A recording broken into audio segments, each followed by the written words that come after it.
아침 주요 뉴스에 인터뷰까지 플러스해서 뉴스를 깊게 들여다보는 시간입니다. 뉴스 브리핑 플러스, 오늘도 걸크러쉬 이승원 시사평론가와 함께합니다. 안녕하세요. 네, 안녕하세요. 네, 첫 소식은 네. 이규진 부장판사, 그러니까 사법행정권 남용 의혹을 받고 있는 분인데 그렇습니다. 네. 재임용 심사에서 탈락을 했어요. 그렇습니다. 법조계에 따르면 법관과 변호사 등으로 구성된 이 법관 인사위원회가 있는데요. 예, 여기서 이제 재임용 심사 여부를 결정을 합니다. 그런데 최근에 이규진 부장판사의 재임용 요청을 거부했다고 하죠. 예, 왜냐하면 이규진 부장판사 같은 경우는 정직 6개월의 감봉 등 그 예. 두 차례 징계를 받았고요. 예, 또 어쨌든 검찰 수사 대상에 올랐기 때문에 예. 이 법관의 품위를 손상시켰다라는 점을 이유로 들었습니다. 사실 이규진 판사 얼굴 많이 보셨을 겁니다. 검찰 예, 출석하는 뉴스에 그런. 많이 나왔으니까요. 그렇죠. 예. 네. 왜냐하면 이 이른바 사법농단의 어떤 시초가 되는 그런 사건 그 예, 중심에 맞아요. 있었던 사람인데요. 그 블랙리스트 사건의 맞습니다. 시발점이었습니다. 네. 이탄희 판사한테 이거 그 블랙리스트 작성에 참여하라 이렇게 권유했던 분이죠. 그리고 예. 학술 대회를 연기하라 이렇게 또 예, 압박을 예, 가한 예, 사람인데요. 그게 2017년 2월이었어요. 예. 당시 법원행정처 심의관으로 발령받은 이탄희 판사. 그런데 이분이 이제 국제인권법 연구회 소속 아니었겠습니까? 맞습니다. 이제 당시 이제 대법원 그러니까 소위 말하는 주류 혹은 예. 양승태 대법원장 입장에서는 굉장히 좀 눈에 가시와 같은 그런 예, 모임이었던 그렇습니다. 거죠. 예. 네, 그래서 이 학술 대회를 연기하거나 축소해달라 이렇게 얘기를 했고 예. 여기 반발한 이탄희 판사는 그때 사표를 썼어요. 예. 네, 그래서 이제 진상조사회가 열리면서 또 흐지부지 되긴 했었는데 예. 어쨌든 그 시발점에 있었던 바로 그 예. 주인공입니다. 예. 어쨌든 이번에 이규진 부장판사 이 탈락이 되면서 예. 3월 1일부터 법관 자격이 박탈됩니다. 예. 지금 아무래도 국회에서 법관을 탄핵해야 된다 이렇게 논의가 있지 않았습니까? 네. 거기에 어느 정도 좀 영향을 끼칠 것으로 보고요. 어쨌든 어쨌든 법원 내규에 따르면 징계가 확정된 법관은 사표를 제출할 수 있도록 되어 있는데 예. 앞으로 어떻게 될지 모르겠네요. 예. 그래서 지금까지 한 31년 동안 그러니까 한마디로 재임용 심사 제도가 도입된 이후 30년간 예. 재임용에서 탈락한 법관은 서교 전 의원 등 5명 안팎이라고 합니다. 예. 네. 서기호 전 의원은 저희가 방금 연결을 했었는데요. 네, 그렇죠. 예, 예. 네. 지난번에 이게 그 징계 결과가 나왔을 때 솜방망이 징계다 이런 비판이 많았는데 그거를 좀 이렇게 회복하는 그런 네. 조치인 것 같습니다. 네.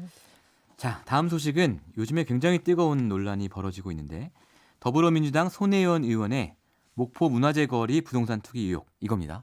이틀째 공방이 벌어지고 있어요. 그렇습니다. 참 양쪽 다 만만치 않아서 예. 어느 쪽에 손을 들어줘야 될지 솔직히 이런 사건들이 좀 어. 헷갈리기는 합니다. 예. 일단 SBS는 어제 추가 보도를 통해서 부동산 투기 의혹을 재차 제기했습니다. 네. 일단 그 여러 가지 이제 보도들이 나왔었는데 손혜원 의원의 남동생이 직접 취재팀에 연락을 해왔다고 하죠. 예. 손혜원 의원이 조카 그러니까 자기 아들에게 건물을 사라고 1억 원을 증여했다는 내용이 사실과 다르다고 주장을 했다고 합니다. 그 예. 동생분이. 예.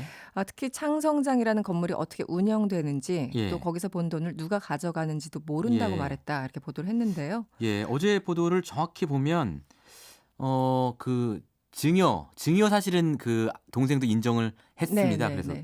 돈을 받았고 증여세까지 받은 것까지는 인정을 했는데 그렇습니다. 이제 핵심은 우리는 모른다 그 건물에 대해서 그렇기 때문에 이제 SBS는 그걸 가지고 차명 재산 아니냐 이런 네. 의혹을 지금 제기하고 있는 상황이죠. 근데 한 30분 전에 손혜원 의원이 예. 다른 이제 방송과 인터뷰를 가졌거든요. 조금 예. 전에. 네. 그런데 이제 약간 가족사가 있는 것 같아요. 예. 한마디로 이 남동생은 자신과 10년 동안 연락도 안 하던 남동생이다. 예. 갑자기 나와서 인터뷰에 응한 것이다. 그리고 이 남동생만 모르게 사실 그 부동산을 거래했다. 뭐 여러 가지 있는데 속사정은 말하기 힘들다. 예. 그리고 이 남동생과 그 부인은 지금 이혼한 상태라서 네. 그 이혼한 그 부인과 아들은 알고 있었고 자기 친 남동생은 모르고 있었다. 이런 얘기를 그래요? 조금 그래요? 전에 손혜원 의원이 했기 근데 때문에 그 아들이라는 당사자도 사실은 처음에 보도에서 그냥 자기가 산 건 집안일이다. 아니고 네, 집안일 때문에 그랬죠. 사진 거다. 네. 뭐 이렇게 얘기를 하긴 그 했습니다만. 군복무 중이었기 때문에 예, 현재 군복무 중이고요. 결국은 이제 그 이혼한 그 예. 부인분을 인터뷰해 보면 조금 더 정확하게 알 수 네. 있을 것 같긴 한데요. 예, 일단 예. 굉장히 좀 복잡하게 얽혀가는 그런 예, 상황이고요. 그렇습니다. 어쨌든 손혜원 의원은 어제까지 투기는커녕 사죄라도 털어서 근대 문화유산을 보존하려던 것이다. 이렇게 여전히 예. 반박을 하고 있습니다. 예, 네. 그렇군요. 예, 여러 가지로 의견이 엇갈리고 있는데요. 정치인들도 뭐 한마디씩 다 거들고 네. 뭐 그러고 있어요. 관련해서 너무 여러 사람들이 지금 언급을 해가지고 예. 사실 다 전달해 드리기도 버거운 그런 상황인데요. 예. 일단 목포가 지역구니까 우리 박지원 전 대표 네네. 일단은 어제까지 방송에 나와서 이게 투기는 아니라고 생각한다 이렇게 예. 손 의원을 옹호하는 그런 예. 취지의 발언을 했습니다. 예. 문화거리로 지정되기 전에 손혜원 의원이 자기는 은퇴한 이후에 목포 적산가옥에 살기 위해서 집을 하나 샀다고 하더라 이렇게 전하면서도 어쨌든 나중에 보도를 통해서 네. 한마디로 SBS 보도를 통해서 예. 9채를 샀다고 하니 예. 나도 깜짝 놀라긴 했다 이렇게 네. 어제 보도를 통해서 10채로 지금 늘어났죠. 늘 10채로 예. 늘어났죠. 예. 네. 그리고 뭐 그 역사학자 전우용 씨도 비슷한 얘기를 하고 있습니다. 어쨌든 네. 연고도 없는 지역의 역사 경관을 살려보겠다고 제 돈을 들여서 애쓰는 사람조차 변호하지 못하면 어떻게 되겠느냐 이렇게 예. 또 옹호하는 의견이 있고 예. 또 시민단체들은 또 엇갈립니다. 예. 목포 경실련 관계자는 예. 오히려 전혀 연고도 없는 상태에서 지인이나 친척들을 통해서 집을 9채나 구입한 것은 진정성에 의심이 간다 이렇게 좀 주장을 하고 있어요. 그래서 같은 사안을 바라보는 어떤 시선에 따라서 굉장히 예. 좀 다른 해석들이 나오는 게 사실입니다. 네. 관련해서 이제 목포 시민들의 여론도 엇갈리고 있는 것처럼 보이는데요. 네. 저희가 시민단체 중 하나 연결해서 손혜원 의원의 투기 의혹에 대해 어떻게 생각하는지 한번 물어보겠습니다. 목포 문화연대의 정태관 대표 연결되어 있습니다. 대표님 안녕하세요. 네, 안녕하십니까. 네. 대표님 이 목포에 사시는 현지인으로서 네. 이 손혜원 의원의 투기 의혹에 대해서 어떻게 생각하십니까? 저희들이 봤을 때는 참 그 지역민으로서 좀 안타깝죠. 예.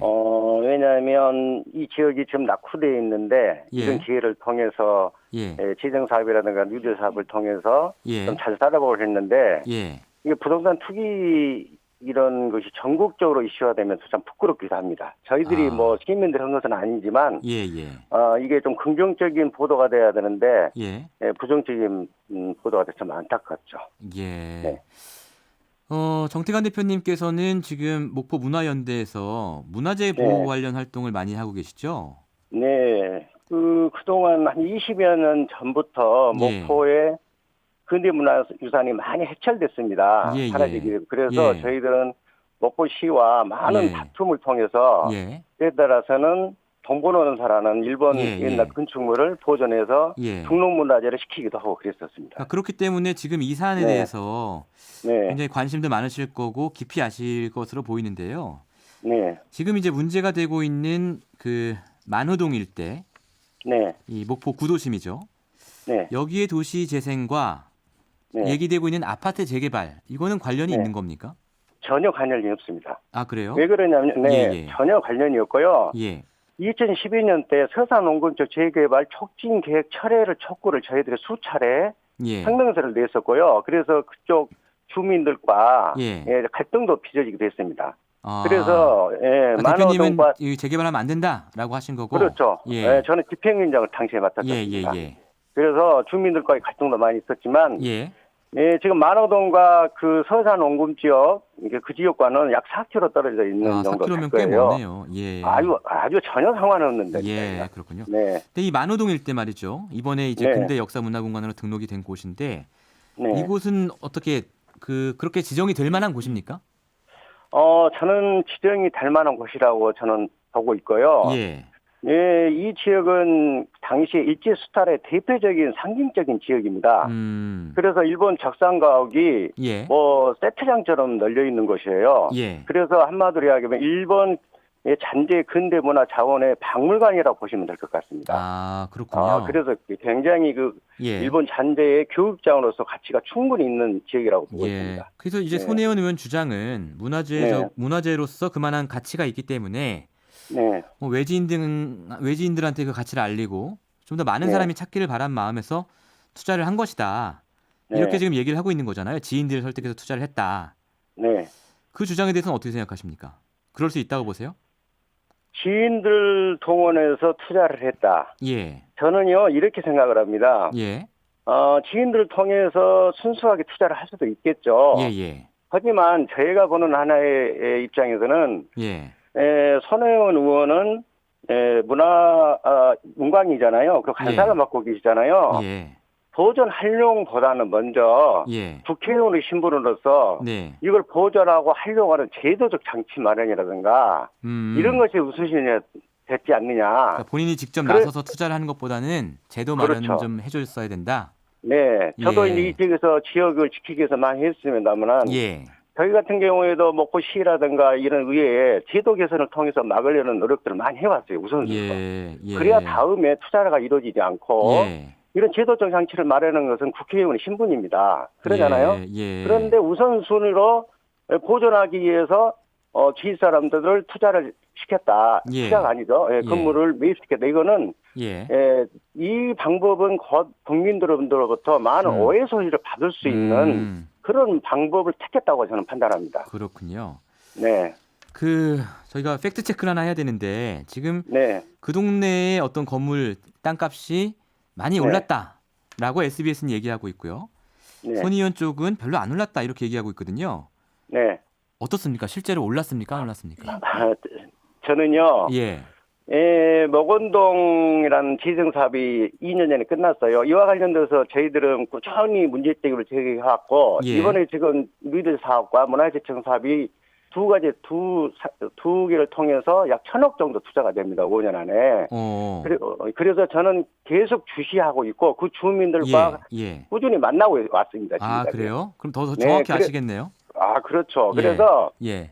제가 보는 것은 예. 그 주민들이 원래는 그 땅값이 낙후됐기 때문에 예. 부동산이 200에서 평당 250 정도 됐습니다. 과거에 그랬다는 거죠. 손 의원이 그렇죠. 살 때 그랬다는 그렇죠. 겁니까? 예. 전이죠. 네, 전에도 그랬고. 손 의원이 그런데 사기 전까지는 계속 이 가격이었다. 200에서 250. 아마 예. 손 의원 주요분들도 그 가격에 사셨을 거예요. 아마 제가 알기로는. 이게 3.3제곱미터당 그렇다는 말씀이죠. 평당. 아니, 평당이죠. 예, 예, 그래서 저희는 그 지역에 가서 많은 이렇게 모니터링을 해본 결과 네. 지금 현재 손혜영 의원이 그 주변 분들이 샀던 지역들이 네. 600선에서 왔다 갔다 하고 있습니다. 600선. 네, 그리고 예. 그 지역에서 한 100m 떨어졌죠. 예. 예. 그 지역에서는 800까지 상당 800만 원까지 두세 건이 거래가 됐습니다. 이건 확실합니다. 그러면은 이제 작게는 2배, 많게는 네. 4배까지 오른 거네요. 그렇죠. 예. 이건 확실합니다. 이건. 그렇군요. 네. 자, 대표님께서는 차라리 네. 그러면 손 의원이 이걸 기부 체납을 해라 이렇게 주장을 하셨어요. 네. 그 주장을 하신 이유는 뭡니까? 저는 기부 체납을 한 적이 주장한 적은 없습니다. 아, 그렇습니까? 저희 단체에서는. 자, 다른 시민단체야 좀 다른 헷갈린 단체에서 한 모양인데요. 것 같고요. 예, 네, 예. 저희들은 한 적은 없습니다. 네. 그럼 손혜원 의원이 제도적으로 뒷받침하기 위해서 네. 어떤 일을 했어야 된다고 보세요? 방금 전에 말씀드렸다시피 예. 국회의원 신분으로서 예. 제가 보는 시각에서는 제도적 개선이 필요했다고 본 겁니다. 그러니까 어떤 제도적 개선이 있습니까? 간단하게 말씀해 주시면. 제가 말씀드리자면 활용 방안에 대해서도 좀 더 연구를 하셨어야 되겠고 예. 방금 이야기했듯이 우리나라의 근대 문화예술들이 많이 해체되고 있어요. 예. 그리고 개인 사유지다 보니까 어느 날 예. 아침에 나오면 없어집니다. 아, 예. 이런 것들을 정부 기관에서나 지방자치단체에서 개인 사유물들을 어떻게 중요한 건축물들을 보존할 것인가 이거는 국가나 지방정부에서 굉장히 예. 분석해서 제도화 시키지 않으면 예. 목포뿐이 아니라 전국에 많은 그런 좋은 가치 있는 이런 근대 문화재들이 많이 해체될 수밖에 없어요. 알겠습니다. 그래서 예. 앞으로도 이런 문제는 네. 국회에서 많이 연구를 해 주셔야 된다고 봅니다. 예, 알겠습니다. 지금까지 목포문화연대의 정태관 대표 얘기 나눠봤습니다. 감사합니다. 네, 감사합니다. 이게 지역에서도 네. 또 시민단체마다 또 입장이 또 다 다르고 다 그래가지고 달라서 참. 요 문제가 정리되려면 시간이 좀 필요할 네. 것 같아요. 그러니까 이게 또 건물도 아까 말씀하신 것처럼 한 10채 정도 되는데 SBS 예. 보도에 따르면 예. 어떤 건물에 대한 해명은 또 이해가 가고 예. 또 어떤 건물에 대한 건물은 그 해명은 또 이해가 안 가고 이게 좀 복잡해서 좀 그러니까요. 더 시간을 가지고 예. 얘기를 해봐야 될 것 같습니다. 하나하나 팩트 체크를 해봐야 되는 상황인 것 그렇습니다. 같고요. 네, 네. 자, 이번에는 또 더불어민주당의 서영교 의원 얘기인데요. 저희가 일부에서 다루긴 했습니다만 더불어민주당이 참 곤혹스러운 상황일 것 같아요, 지금. 여러 가지 지금 연초부터 여러 가지 예. 악재들이 나온 게 사실이죠. 예. 방금 우리가 지금 얘기하고 있었던 손혜원 의원 의혹 네. 공방이 예. 지속되고 있고 무엇보다 서영교 의원 같은 경우는 지금 원내 수석 부대표를 맡고 있잖아요. 예. 네, 그런데 그런 상황에서 소위 말하는 사법농단과 뭐 연루된 사람들과 어떤 이런 관계를 맺어왔다, 뭐 소위 말하는 청탁을 했다 이런 게 검찰 수사 결과가 나온 거라서 상당히 부담이 그렇죠. 되는 게 사실입니다. 단순한 의혹 제기보다는 훨씬 더 지금 무게가 있는 그렇죠. 상황입니다. 이게 예. 뭐 결국은 또 뭐 제명해야 되는 거 아니냐 뭐 이런 얘기까지 나오고 있는데요. 당내에서는 민주당은 그동안 또 사법농단 사건의 진상 규명을 촉구하자. 그리고 예. 뭐 일부 판사들에 대해서 탄핵도 해야 된다 이렇게 주장을 했는데 예. 정작 그 당에서 좀 책임을 갖고 있는 의원이 이렇게 됐기 때문에 그러니까요. 고민이 깊어지고 있고요. 관련해서 예. 홍영표 원내대표는요. 예. 어제 기자들 만나서 이렇게 얘기를 하고 있어요. 이 소명 절차를 통해서 본인 소명도 듣고 네. 우리 당 차원에서 조사를 해서 음. 일단 결과를 놓고 당 지도부와 논의를 하겠다라고 예. 했는데요. 사실 서영교 의원 같은 경우는 예. 지난 아니, 2000 전 의원으로 만드시면 안 됩니다. 네. 네. 서영교 의원은 지난 16년이었죠. 그 딸을 보좌진으로 채용한 사실 그 여러 가지 의혹 등으로 예, 있었습니다. 네, 예. 자진 탈당한 뒤에 다음에 어떤 2017년 9월에 복당한 바가 있었는데요. 예. 또다시 좀 악재가 그러니까요. 터져서 좀 고민이 깊어지고 있습니다. 네, 복당을 해서 원내 수석 부대표까지 올라갔는데 네. 또 악재가 터졌죠. 그렇습니다. 네. 자, 다음 소식은 그 이호진 전 태광그룹 회장 얘기인데요. 검찰이 징역 7년, 벌금 70억을 구형했어요. 네. 우리 앵커가 굉장히 좀 관심 있게 보는 사건 그렇습니다. 아닙니까? 이 저도 이호진 기사를 씨. 좀 썼습니다. 네, 예. 이호진 씨를 굉장히 좀 좋아하시는 것 같은데. 네. 예. 어제 서울 고법에서 이호진 전 태광그룹 회장 파기환송심 재판이 열렸습니다. 예. 검찰은 특정 경제범죄 가중처벌법 위반 그리고 조세법 포탈 위반으로 네. 징역 2년과 벌금 70억 원을 음. 그리고 그 외 범죄로 징역 5년을 선고해달라. 합쳐서 7년. 그렇습니다. 예. 그렇게 재판부에 요청을 한 거죠. 예. 이렇게 된다면 첫 번째 파기환송심 재판부의 선고 결과보다 높은 형을 구형한 거예요. 예. 당시에는 3년 6개월의 벌금 6억 원이었기 때문에 그렇구나. 굉장히 좀 큰 차이가 있습니다. 예. 어쨌든 그 이호진 회장 같은 경우는 예. 여러 가지 뭐 그 A4 용지에 빼곡히 자필로 글을 네. 이제 가져와서 선처를 호소했는데 예. 어쨌든 병원에만 몇 년을 갇혀 있었고 본인은 네. 술집은 가본 적이 없다 이렇게 주장을 하고 있어요. 근데 그 정확히 말하면 술집은 아니지만 떡볶이집에서 맥주를 앞에 두고 있는 사진 그리고 그렇죠. 네. 술집 앞에서 담배를 피우고 있는 사진 네. 이 두 가지가 공개가 됐거든요. 공개가 됐죠. 예. 그래서 어쨌든 선처를 호소했는데 일단 어떻게 또 선고가 될지 조금 더 지켜봐야 될 것 같습니다. 예. 네. 자, 다음 소식은 강경화 외교부 장관이 북한의 비핵화 조치에 따라 미국이 제공할 상응 조치 이게 지금 굉장히 중요한 건데 그렇죠. 네. 관련해서 종전선언이나 인도적 지원 이런 것들을 언급을 했습니다. 네, 이제 신년에 각 부처 장관들이 기자들과 이제 신년 브리핑을 하는데요. 기자 간담회도 갖고 예. 어제 외교부 청사에서 있었습니다. 일단 강경화 장관은 미국이 취할 수 있는 상응 조치로 예컨대 종전선언을 포함해서 예. 인도적인 지원이라던가 어떤 상설적인 북미 간 대화 채널 등 여러 가지가 있을 수 있다 이렇게 밝힌 거예요. 여기서 말씀드리는 상설적인 북미 간 대화 채널은 예. 이제 연락사무소로 해석이 될 수 있고 정말 나중에 관계가 정상화되면 이 연락사무소 등이 이제 그 층위로 올라가면서 이제 나중에 대사관이 되는 그런 거죠. 예. 근데 이게 네. 그 지금까지 예상됐던 거에 비하면 미국의 상응 조치로는 좀 약한 거 아니에요? 왜냐하면 그럴 수도 있죠. 개성공단이나 금강산 관광지역 이런 얘기도 사실 나왔었으니까요. 그러니까 대북 제재를 어느 정도 완화해야 된다라는 게 지금 북한의 주장인데 네. 이제 거기에 대해서 조금 그 로키로 가는 것 같아요. 일단 예. 그리고 역시 이제 말씀하신 개성공단이나 금강산 관광 이 세 개가 예. 상응 조치 하나로 검토될 수 있느냐 이런 질문이 분명히 나왔고 여기에 대해서 강 장관은 지금은 검토하고 있는 단계는 아니다 이렇게 답을 했어요. 그래요. 이게 사실 미국과 굉장히 좀 민감한 관계에 있기 때문에 예. 우리 정부 입장에서 조금 앞서 나가서 발언을 하는 게 조금 조심스럽긴 합니다. 예. 그런데 지난주에 강경화 장관이 이런 얘기를 했었거든요. 네. 이 개성공단 등과 관련해서 예. 현금이 유입되지 않는 방식을 연구할 필요가 있다 이런 예. 취지로 언급을 했어요. 여기에 대해서 이제 같은 질문이 나왔는데 현금 부분은 북한 제재에 있어서 가장 중요한 부분이기는 하지만 예. 하나의 부분일 뿐이다. 예. 그 결국은 이제 합작회사 금지라던가 특정 물품이 수입되거나 수출되는 거 이 금지 등 다양한 제재 요인이 있기 때문에 네. 어쨌든 개성공단이든 금강산이든 다각도로 검토가 필요하다 이런 취지로 얘기를 했다고 합니다. 그러니까 전에는 이렇게 얘기하다가 그러니까 네. 현금이 유입되든 안 되든 네. 어쨌든 개성공단 얘기를 하다가 이제는 검토하지 않고 있다라고 한 발 물러선 셈이죠. 그러니까. 약간 그런 게 있죠. 일단 예. 개성공단 얘기가 자꾸 나온 게 이제 네. 뭐 일반적으로 우리 많이 했지만 예. 김정은 위원장이 지난 1월 1일 신년사를 통해서 네. 개성공단과 금강산을 언급했잖아요. 그렇기 네. 때문에 기자들의 관심이 쏠릴 수밖에 그러니까요. 없는 그런 상황이고 네. 근데 문제는 이제 소위 말하는 벌크캐시 네. 돈이 들어가는 거에 예, 대해서 예, 가장 이제 예. 문제가 있잖아요. 그래서 예. 거기에 대해서 좀 그 수위 조절을 하는 것 같습니다. 우리 그렇습니다. 정부는. 네. 예. 자, 그 김영철 북한 노동당 부위원장 네. 지금 방미할 거다 이런 보도가 나왔습니다. 그 엇비슷한 비도가 너무 여러 차례 나와서 이것이 예. 뉴스인지 아닌지 헷갈릴 정도로 돼버렸는데 네. 일단 뉴스입니다, 뉴스. 네, 뉴스입니다. 네. 그 오늘 오후 중국 시간으로 오늘 오후 네. 베이징발 워싱턴행 항공편을 예약한 것으로 전해졌습니다. 네. 앞서 CNN 방송이 여러 차례 보도를 했는데요. 네. 김영철 부위원장이 17일 워싱턴에 도착해서 예. 그 다음 날인 18일에 네. 폼페이오 장관을 만날 계획이라 또다시 보도를 했습니다. 예. 이번에 북한 최선희 외무성 부상이 함께 가는 것이 아닌가라는 네. 얘기가 있었는데 네. 그 중복 예약을 하고 있었대요. 항공편을요. 네, 맞아요. 예, 스웨덴 예, 가는 예, 거, 예. 또 워싱턴 가는 거 네. 일부러 헷갈리게 하는 거죠. 그렇습니다. 근데 어제 나온 보도에 따르면 일단 네. 17일 스톡홀름으로 날아가는 아, 그래요? 직항편을 네. 발권한 것으로 전해졌는데 네. 거기에 이제 스웨덴 가서도 그 북한과 미국 간의 네. 소위 말하는 1.5트랙 네. 토크가 있거든요. 네. 거기에서 접촉하는 것이 아닌가 이런 관측이 나오고 있습니다. 그렇군요. 네. 네, 오늘 말씀 여기까지 듣겠습니다. 네, 고맙습니다. 감사합니다. 지금까지 이승원 시사평론가였습니다. 평일 아침 7시 20분 시민보의 시선 집중.